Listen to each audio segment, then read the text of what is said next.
তারা বিশ্বাস রাখে, না দেখে বিশ্বাসটাই আসল বিশ্বাস, ঠিক কিনা বলেন? আচ্ছা, বুঝে থাকলে উত্তর দেন।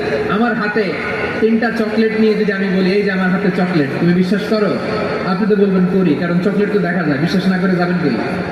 কিন্তু আপনারা না দেখায়া 3টা চকলেটের উপর মুষ্টিবদ্ধ করে পিছনের দিকে নিয়ে যদি বলি, বন্ধু আমার পিছনে ডান হাতের মুঠায় কিন্তু 3টা চকলেট আছে, বিশ্বাস করো? ও না দেখেও যদি বলে, বন্ধু তুই যেহেতু বলছিস বিশ্বাস করি, যদি করে এটাই আসল বিশ্বাস, না দেখে বিশ্বাস করাটাই আসল বিশ্বাস। চিৎকার করে বলেন ঠিক কিনা? এজন্য আল্লাহ বললেন না দেখে বিশ্বাস হলো আসল বিশ্বাস। অদৃশ্যের প্রতি বিশ্বাসকে বলে প্রকৃত বিশ্বাস। আল্লাযীনা ইউমিনুনা বিল গায়ব, আমার বান্দারা না দেখে আমি আল্লাহর উপর বিশ্বাস করে।